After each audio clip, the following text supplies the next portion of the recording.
오늘 함께 보실 말씀 보겠습니다.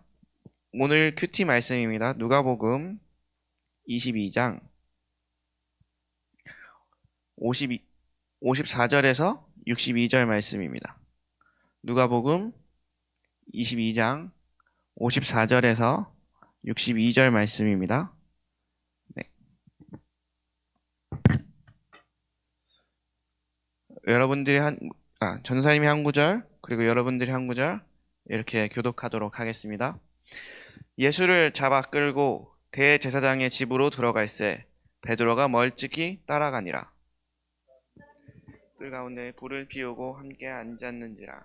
베드로도 그 가운데 앉았더니 한 여종이 베드로의 불빛을 향하여 앉은 것을 보고 주목하여 이르되 이 사람도 그와 함께 있었느니라 하니, 베드로가 부인하여 이르되 이 여자여 내가 그를 알지 못하노라 하더라. 조금 후에 다른 사람이 보고 이르되 너도 그 도당이라 하거늘 베드로가 이르되 이 사람아 나는 아니로라 하더라.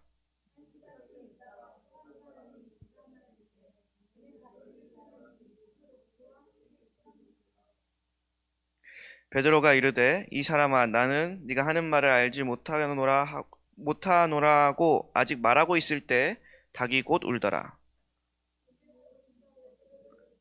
베드로가 주의 말씀은 곧 오늘 다 울기 전에 네가 3번 나를 부인하리라 하심이 생각나서 같이 읽겠습니다. 밖에 나가서 심히 통곡하니라. 아멘. 네. 중현아 그냥 와주세요. 괜찮아요? 고마워요. 네. 오늘 보실 하나님의 말씀 우리가 익히 알고 있는 내용입니다. 어떤 내용이죠? 그 닭이 3번 울기 전에 베드로가 예수님을 3번 모른다고 부인하는 장면입니다. 자, 예수가 잡히시던 밤에 모든 제자들이 떠나갑니다. 그런데 그 중에서 베드로는 멀찍이 주님을 따라갔죠. 어떻게 보면 다른 누구보다도 열심히 있었던 사람이지 않을까 이런 생각도 듭니다. 근데 또 이게 본인이 장담하던 그런 열심은 아니었어요. 왜냐하면 이 전의 내용을 보면 그 주와 함께 옥에도 가고 죽는 데에도 간다고 고백을 했어요. 이제 그 22장 33절을 보겠습니다.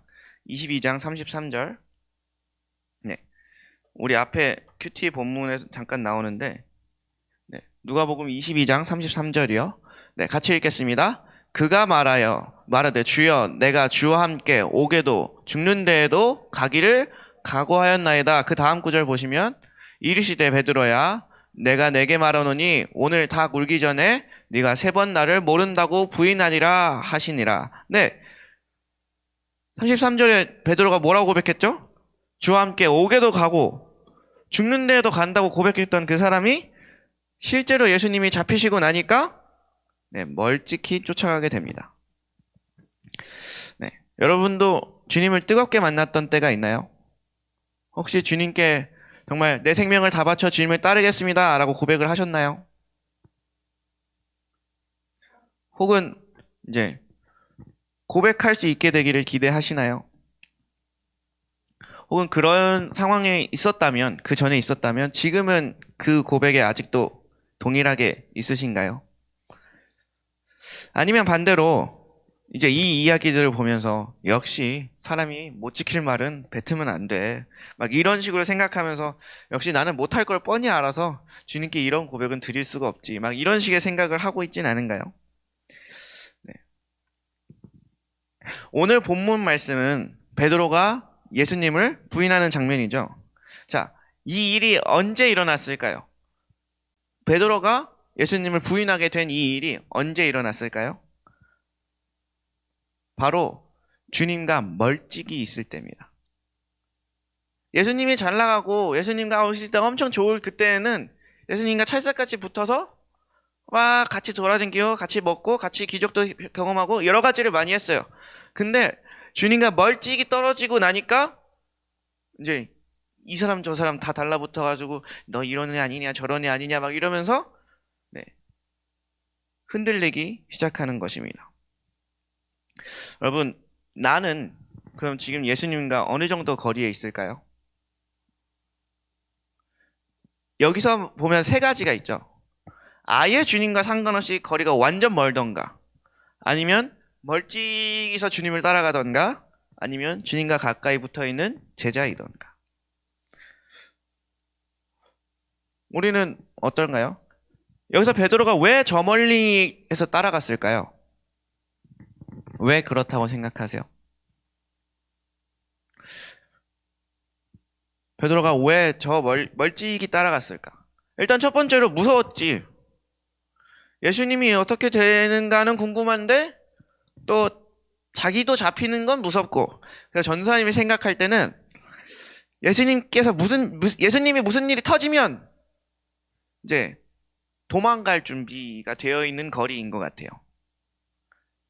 그러니까 예수님이 무슨 일이 터지면 내가 쫓아가서 막아줘야겠다라고 했으면 이미 터진 일이기 때문에 아예 바로 뒤로 쫓아갔었어야 되는데, 그렇지 않고 멀찍이 따랐던 거 보면 주님이 가시는 그 길을 보고 있다가 잘 되면 갈까? 잘 안 되면 도망가야겠다. 약간 이런 생각을 한 게 아닌가, 이런 생각을 합니다.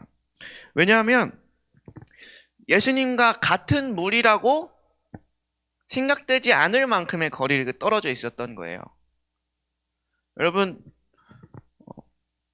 여러분 예수님의 제자라는 그 거리 안에 있으십니까? 아니면은 예수님을 따르긴 하는데 제자는 아닌데, 또 예수님을 아예 모른다고 하면 또 안 될 것 같으니까 예수님을 알긴 아는데 주님을 따라가면서 주님이 잘 되면 가고, 아니면 좀 도망갈 구석도 남겨둔 그 어정쩡한 그 거리, 그 멀찍한 거리를 가지고 계십니까? 오늘 이 본문이 우리에게 얘기해주는, 우리가 신앙생활이 흔들리는 이유를 얘기해주는 거예요. 우리 신앙생활이 흔들리는 이유는요, 멀찍이 있기 때문입니다. 내가 주님과의 거리를 멀찍이 두고 있기 때문이에요. 그 멀찍이 두는 이유는 뭐라고요? 내가 다칠까봐, 내가 힘들까봐, 내가 고난을 당할까봐 주님과 거리를 두는 거예요. 나를 대신해서 고난을 당하고 계신 그 예수님, 이미 수차례 얘기했거든. 내가 이 세상에 죄를 지으러 왔고, 내가 그래서 고난을 받게 될 것이고, 내가 십자가를 질 것이고, 그래서 내가 부활하리라, 여러 번 주님이 얘기하셨어요. 그런데도 불구하고 실제로 그 고난이 찾아오니까 주님이 당하는 그 고난 나와는 상관없습니다. 근데 구원은 받고 싶어요가 바로 그 멀찍이의 거리입니다. 우리는 어떻게 신앙생활을 하고 있을까요? 자, 그러면 첫 번째 봐야 될 게 있어요. 그럼 우리는 예수님과 가까워지길 원하고 있나요? 여러분, 예수님과 가까워지길 원하십니까? 자, 예수님과 가까이 가면 너무나도 좋습니다. 그 제자들의 삶만 봐도 알아요. 여러분, 예수님과 가까이 있으면 그 5천 명이 그렇게 기적적으로 먹게 되는 일도 경험하고, 그냥 안진뱅이가 일어나고, 못 보던 사람이 보게 되고, 손 마른 사람들이 치유되고, 그리고 다들 놀라고 뒤로 자빠졌던 그 예수님의 말씀을 늘 듣고, 다른 사람들에게는 비유로 얘기하지만 제자들에게는 그걸 자세히 풀어서 설명해 주시거든요. 엄청난 일들이 있어요. 주님과 함께 있으면 내가 권능을 받아서 내가 귀신을 내쫓기도 해요. 그런데 주님이 영광 받으실 때, 주님이 잘 나갈 때, 주님 믿고 잘 나갈 때는 잘 따르지만, 주님이 어려운 상황에 처했을 때, 주님 믿고 나니까 조금 힘든 일이 왔을 때, 우리가 오늘 이 본문의 베드로처럼 멀찍이 주님을 떨어뜨려 놓고 있다면 우리는 한번 돌아봐야 될 것 같습니다. 여전히 지금도 주님과 가까이 성령님과 동행하는 사람들에게는 이 제자들이 누렸던 그 복이 같이 흐르고 있어요. 성령님과 함께 동행하고 있는 그 사람들, 친밀하게 그 하나님과 동행하는 그 사람들은 실제로 치유를 경험하고요, 실제로 하나님의 역사하심을 경험하고, 실제로 성경을 볼 때 하나님께서, 성령님께서 도와주셔서 조명하셔서 내 눈을 열게 해주시는 것들을 경험하고 삽니다. 그래서 우리는 예수님과 가까운 사이, 성령님과 가까운 사이, 하나님과 가까운 사이를 사모해야 되고 그렇게 살아야 돼요. 자, 근데 우리는 선뜻 그 예수님과 가까워지기가 쉽지는 않습니다. 겁이 나죠. 왜 겁이 날까요? 주님과 가까이 가야 될 거라는 걸 우린 알아요. 그걸 소망하기도 해요. 근데 그게 선뜻 잘 되진 않아요. 왜 그럴까요? 네. 전사님 같은 경우는 일단 주님과 가까이 가다 보면요, 주님은 그 속성인 거룩이시기 때문에 나도 점점 거룩해져요. 그러면 그걸 기뻐해야 되는데 반대로 약간 내가 지금 하고 있는 이 웹툰을 끊어야 되고 내가 지금 하고 있는 이 게임을 끊어야 되고가 변사님은 조금 싫었어요. 그러니까 이것도 하면서 주님을 따라갈 수는 없을까라는 생각을 했어요. 여러분, 근데 제자들이 주님을 따를 때는요, 자기 아버지도 버려두고 갔고요, 자기 직장도 버려두고 갔고요, 자기 재산도 버려두고 주를 따랐어요. 그러니까 그 주님 안에서 친밀함을 누리고 제대된 삶을 누렸던 거예요. 근데 나는 주님을 따르려고 보니까 이제 세상의 즐거움들, 내가 빠져있는 그것들을 하지 말아야 된다는 것 때문에 저는 고민을 굉장히 많이 했었어요. 이걸 꼭 끊어야만 하는가? 잘 조절하면 되지 않을까? 그러니까 가령 예를 들어 내가 게임을 한다고 생각하면 하루에 한 30분 정도만 게임하는 걸로 이렇게 하면 주님을 따르는데 지장이 없지 않을까? 근데 또 예배를 드리고 기도를 하다 보면 주님이 계속 게임을 지우라는 마음을 주세요. 그럼 게임을 지워요. 그럼 그 다음날 또 깔아요. 또 예배를 드리면 주님이 또 지우라는 마음을 주세요. 그럼 또 지워요. 이 일의 반복이에요. 그렇게 하다 보니까 점점 주님과 가까워지려고 보니 내가 손에 쥐고 있는 이 세상의 즐거움을 내려놔야 되는 거예요. 네. 여러분, 혹시 이 자리 가운데 전도사님과 같이 그렇게 고민하고 있는 사람이 있다면 지체하지 말고 주님과 가까워지십시오. 내가 그걸 놓고 보니까 훨씬 더 즐거운 삶이 내 안에 있어요. 진짜로 주님을 제대로 따르기 시작하면 상상할 수도 없는 일들이 막 일어나요. 여러분, 그렇게 되기를 소망합니다. 그리고 또 한 가지, 주님과 가까워지기 어려운 또 다른 이유는 주님과 확 가까워졌다가 주님이 날 선교사 시킬까봐, 목사 시킬까봐. 이건 대체적으로 부모님들이 하는 생각이에요. 부모님들이 아이들이 예수 잘 믿기를 원하시면서도 또 이렇게 막 선교사 할 거라고, 내가 아프리카 갈 거라고 뭐 이런 식으로 얘기하시는 건 또 겁을 내시는 약간 그런 게 있거든요. 그래서 전 진짜 어른들, 제가 중학교 때 어른한테 이런 얘기를 들은 적이 있어요. 예수님 적당히 믿으라고. 왜 이렇게 말을 할까요? 진짜 제대로 주님 믿었다가 선교사로 가버릴까 봐. 여러분, 혹시 이게 무섭나요? 혹시 이게 부담이 되나요? 중간에 주님 제대로 따르다가 주님이 갑자기 브라질로 가라. 그럼 아멘 할렐루야 아닌가요? 아멘. 아멘. 한비 씨도 주님 열심히 따르다가 주님이 루마니아 가라 그러면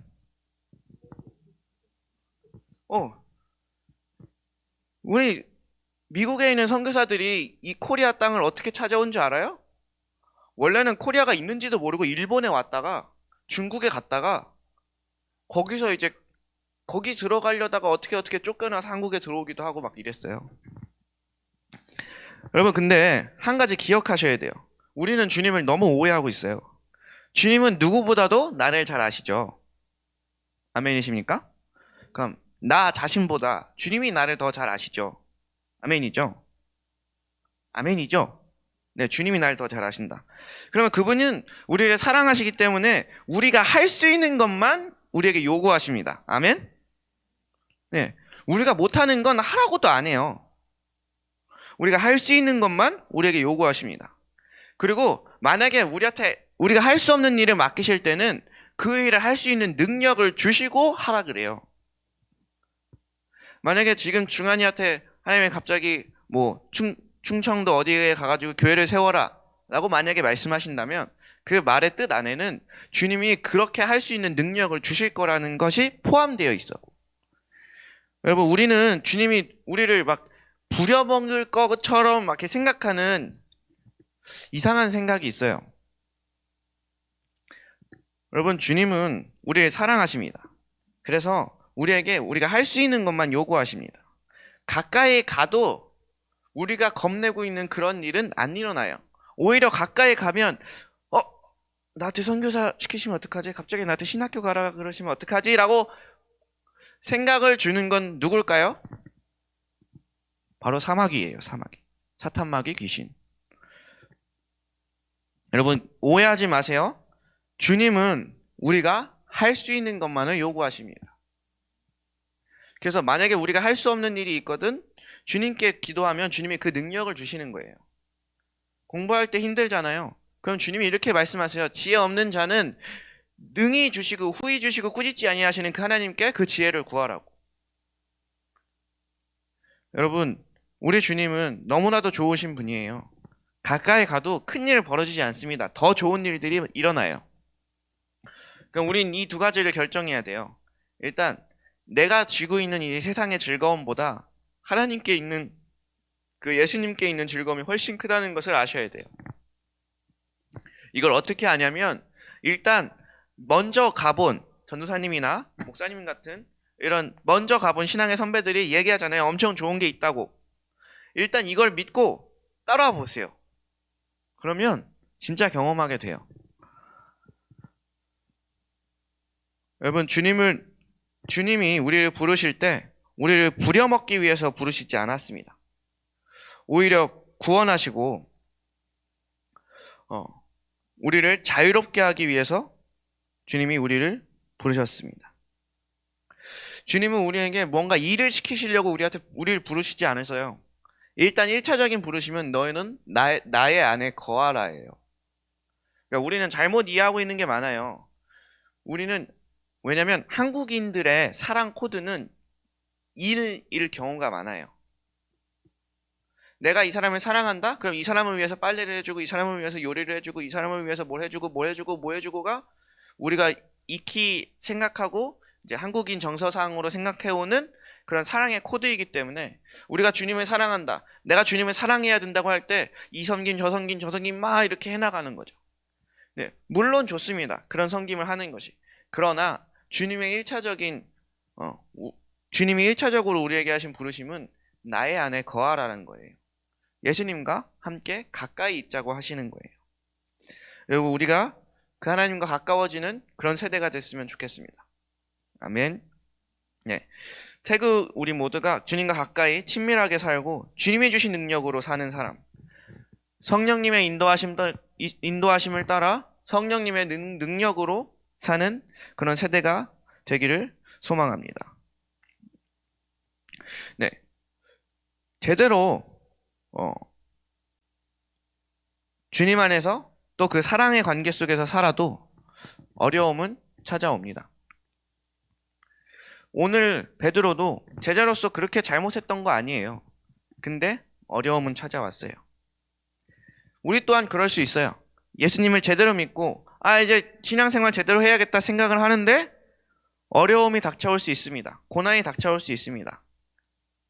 근데 이걸 제대로 보셔야 되는 게 예수를 믿는 사람들에게는 이 어려움은 뭘 얘기하냐면 바로 믿음을 보일 기회입니다.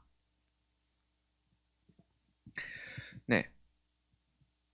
오늘 우리 본문 말씀의 베드로처럼 그 33절에 나는 주께 오게도 함께 죽는데도 가기를 각오하였나이다 라고 고백을 했어요. 그래서 주님이 그 고백대로 해볼 기회를 주셨어요. 어떻게 해요? 실제로 예수님이 잡혀가셨어요. 그러면 내 고백이, 내 믿음이 저 고백의 말과 같다면 진짜로 했었어야죠. 그러니까 주님이 그 일을 왜 허락하셨을까요? 그 믿음을 보일 기회를 허락하신 거예요. 여러분, 이런 말이 있습니다. 그러니까 우리 가족이 화목하게 해주세요. 혹은 우리 가족이 뭐 이렇게 화해가 잘 되게 해주세요. 말을 이렇게 기도한다고 생각해 보세요. 그래서 우리에게 코로나가 왔을지도 몰라요. 가족과 화목한 시간을 보내라고. 여러분, 우리가 기도를 굉장히 구체적으로 하고 있는 거 아세요? 그리고 주님은 그 구체적인 기도에 따라서 되게 신실하게 응답해 주시는 거 아시나요? 너무 공부가 안 돼요 라고 하면 주님이 시간을 주세요. 처음부터 다시 이렇게 차근차근 해나갈 수 있는 시간을. 너무 말씀을 모르겠어요 해서 주님이 오늘 필사까지 시키시잖아요. 여러분, 실제적으로 주님은 우리에게 기회를 주고 계신 거예요. 이런저런 일들이 터지는 이유는요, 우리한테 믿음을 보일 기회를 허락하시는 거예요. 왜 그런 믿음을 그 기회들을 허락하실까요? 그 기회들을 잡았을 때 주의 영광이 함께할 것이기 때문이죠. 네. 근데 오늘 이 본문 말씀에 베드로는 이렇게 얘기하죠. 내가 옥에도 같이 가고 내가 죽는 데에도 같이 가겠습니다 라고 했는데 예수님이 뭐라고 하시냐면 34절입니다. 시작. 이르시되 베드로야 내가 내게 말하노니 오늘 닭 울기 전에 네가 3번 나를 모른다고 부인하니라 하시니라. 자 보세요. 34절 뭐라고 나와요? 오늘 닭 울기 전에예요. 그러면 대충 시간을 따져보면 한 오후 4시쯤에 주님께서 이렇게 얘기하신 거예요. 오늘 네가 이 밤이 가기 전에 날 3번 부인할 거다 하고서 이 사건은 한 저녁 8시, 9시쯤 일어난 거예요. 자, 그 읽어보세요. 55절, 오늘 본문 말씀에 이제 56절에 보면 한 여종이 베드로의 불빛을 향하여 앉은 것을 보고 주목하였을 때 이 사람도 그와 함께 있었느니라 하고 57절에 베드로가 부인하죠. 딱 이 첫 번째 딱 부인했을 때 이 생각 나지 않았을까요? 예수님이 오늘 하신 말씀인데 예수님이 오늘 한 4시경, 한 3시간 전, 한 4시간 전에 주님께서 하신 말씀이에요. 네가 오늘 나를 닭이 2번 울기 전에 네가 나를 3번 부인하리라. 그럼 내가 딱 한 번 부인했을 때 그게 기억나야 되지 않을까요?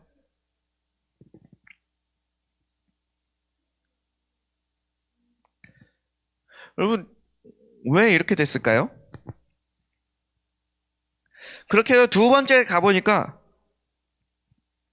또 너도 그 도당이라고 다른 사람이 또 그 도당이라고 하거늘 하니까 아니라 하고 또 어떤 사람이 1시간쯤 있다가 또 어떤 사람이 또 말을 해요.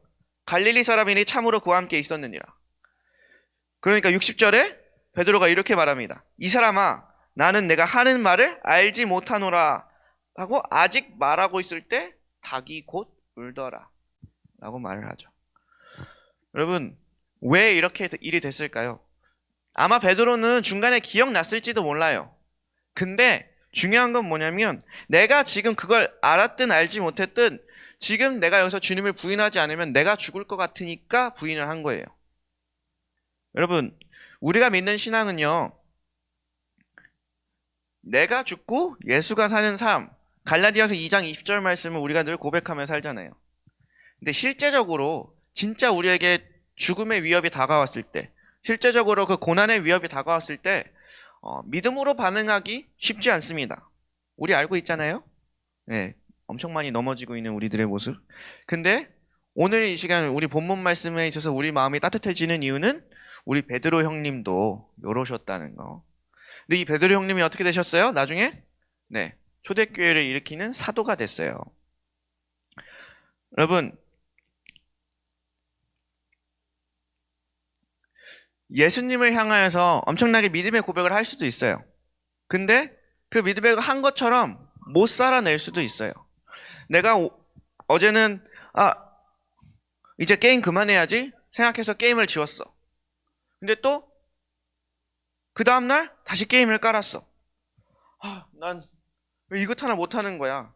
혹은 내가 이제는 SNS 그만해야지 했다가 또 갑자기 이렇게 페이스북 요걸 올리고 있는 날 보고 아, 이것 하나 나 못하나 이런 생각을 할 수가 있어요. 여러분 기억하시길 바래요. 베드로 형님도 그랬어요. 그리고 34절에 주는 우리에게 주는 그 은혜는 뭐냐면 주님이 그걸 알고 부르셨다는 거예요. 여러분 32절을 함께 보겠습니다. 누가복음 22장 32절 같이 읽겠습니다. 시작. 그러나 내가 너를 위하여 내 믿음이 떨어지지 않기를 기도하였노니 너는 돌이킨 후에 내 형제를 굳게 하라. 네, 예수님은 이거 계속 띄워주세요. 예수님은 베드로가 이렇게 부인할 걸 아셨어요. 그래서 어떻게 하셨어요? 그 베드로의 믿음이 떨어지지 않도록 기도하셨어요. 여러분이 믿음의 결심을 해요. 근데 그 믿음의 결심을 지키지 못할 때가 있어요. 그럼 낙심하고 있잖아요. 그때 주님은 뭐 하고 계실까요? 바로 우리의 믿음이 떨어지지 않도록 옆에서 기도하고 계세요. 그리고 주님은 뭐라고 하시나요? 너는 돌이킨 후에 내 형제를 굳게 하라고 말씀하세요. 자, 오늘 본문 말씀 60절에 닭이 곧 울었어요. 61절을 보여주세요. 61절. 네. 딱 그 닭이 울었던 그 순간에 주께서 돌이켜 베드로를 보시니. 자, 여러분.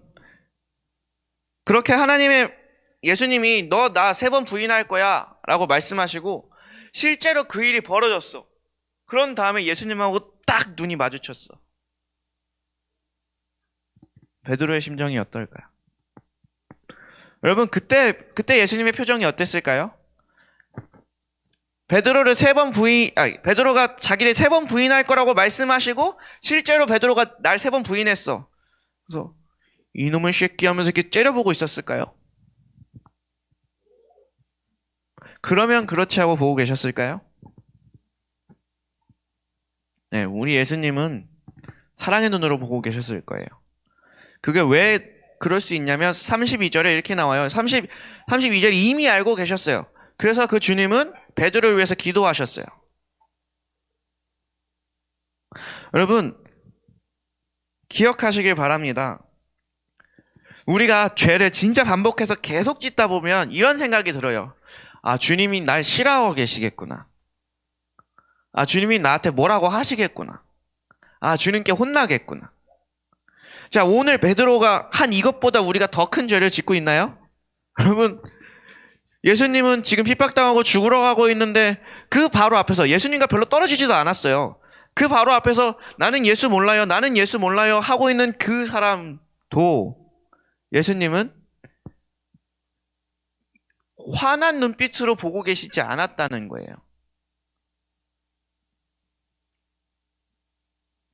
여러분 실제로 이 일을 겪고 난 베드로는 다시 그 부활하신 예수님을 만나고 실제로 돌아와서 그 예수 그리스도의 형제들을 굳게 하는 그리스도의 사도가 됩니다. 여러분 우리가 믿음의 낙심이 찾아올 수가 있어요. 우리가 삶의 어려움들이 찾아왔을 때 내가 정말 그냥 입술로 내가 주님을 진짜 사랑하니까 이거 안 할게요. 혹은 내가 진짜 주님 사랑하니까 내가 목숨이라도 다 바쳐서 어디든지 가리라 막 이렇게 고백을 했었더라도 못할 경우가 많이 있어요. 근데 우리가 여기서 기억해야 될 건 뭐냐면 예수님이 그것도 아시고 우리를 부르셨다는 거예요.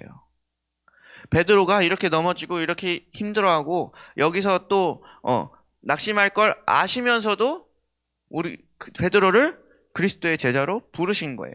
그 사도로 부르신 거예요. 그러면 그 부르심 안에는 뭐가 있냐면 네가 그렇게 넘어질지라도 내가 다시 일으키겠다라고 하는 주님의 그런 결단이 있으신 겁니다. 여러분들이 지금 그리스도인으로 부르심을 받아서 성도로 부르심을 받아서 택정함을 입어 이곳에 앉아 있죠. 그러면 우리가 하고 있는 이 믿음의 실수들 혹은 세상의 유혹으로 넘어지는 것들 또한 주님께서는 아시고 여러분들의 사랑으로 내 자녀라고 부르신 거라고. 여러분 내가 잘 나가던 믿음의 경주에서 시험에 들었습니까? 으쌰으쌰 힘을 냈었다가 또 나의 죄성과 또 나의 죄에 또다시 넘어져서 힘들어하고 계십니까? 오늘 이 베드로의 이 사건을 주목하여 보길 바랍니다. 딱 닭이 3번 울었던 그때, 진짜로 내 죄악의 그 끝판 예수님을 3번 부인하게 된 그때 바로 예수님을 마주치게 된 거예요. 여러분, 오늘 이 본문에서 베드로가 예수님과 눈이 마주치지 않았다면, 그럼에도 불구하고 예수님이 그 베드로를 보고 계시지 않았다면 베드로는 회개하지 않았을 수도 있죠. 왜냐면 어떻게 회개를 해요? 염치가 없는데. 주님이 고난받았을 때 자기는 모른다 해놓고서도 어떻게 다시 주님을 따라요? 그런데도 주님은 이미 알고 계셨다고도 말씀하셨고, 또한 그 죄악의 그 순간에 베드로를 사랑으로 만나주셨고, 또 부활하시고 나서 시리에 빠진 베드로를 찾아가서 다시 한번 만나주십니다. 여러분, 베드로는 제자입니다. 그리고 후에는 그리스도의 교회들을 세워나갈 사도로서 큰 역할을 할 사람이었어요. 예수님은 그것까지 아시고 부르신 거예요. 근데 그 부르심 안에서 베드로가 쓰러지고 넘어질 것 또한 알고 계셨다는 겁니다. 여러분, 우리도 마찬가지예요.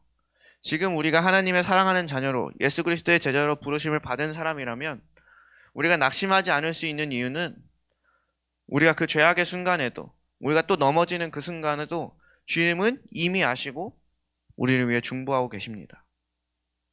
그리고 주님은 우리한테 이렇게 말씀하시는 거예요. 회개하고 돌이킨 후에 내 형제를 굳게 하라.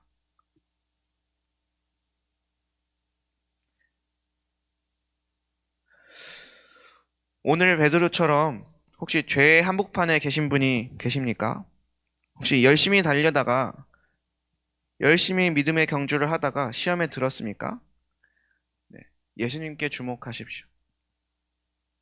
주님은 여전히 우리를 사랑의 눈으로 바라보고 계신다는 것을 알게 될 것입니다. 오늘 베드로가 그 3번 부인한 바로 그 현장에서 예수님의 눈을 보고 그 예수님의 사랑을 경험했던 것처럼 주님은 여전히 우리를 사랑의 눈으로, 또한 회개할 것을 염두하시고 그것을 보고 계십니다. 믿음의 열정이 다시 사라지고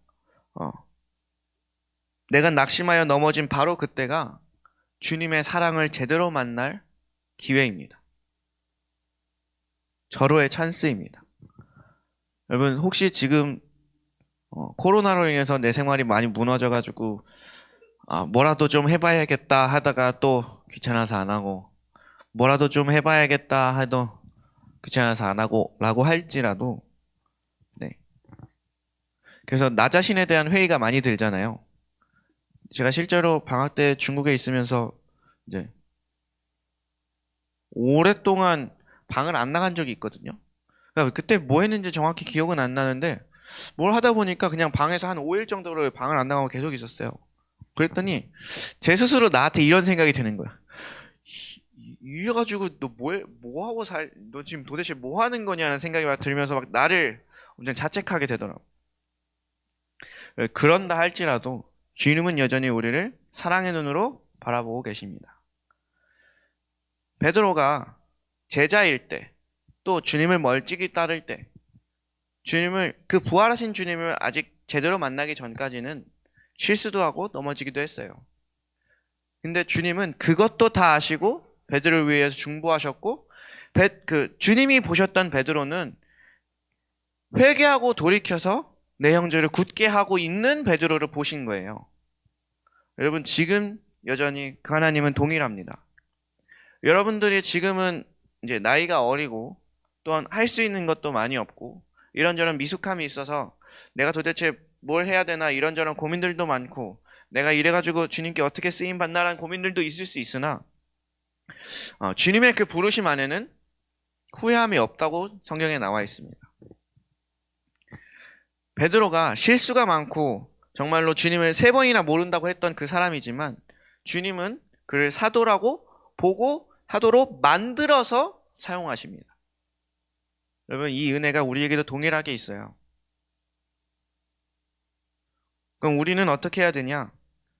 그 예수님을 부인했던 그 자리, 내가 주님께 죄악으로 완전히 무너졌던 그 자리에서 예수님을 보는 겁니다.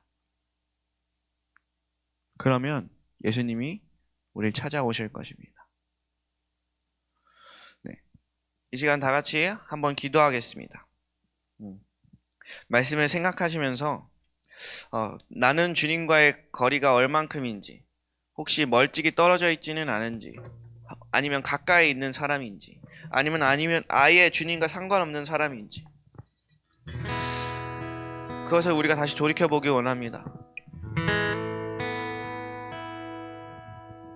또한 나의 죄성 때문에 늘 실망하고 혹은 어떠한 시험에 들어서 절망하고 있다면 오늘 이 말씀을 기억하시길 바랍니다. 주님은 이미 아시고 그 베드로를 위해 기도하셨고 그 베드로에게 이미 말씀하셨습니다. 너는 회개하고 돌이킨 후에 내 형제를 굳게 하라고.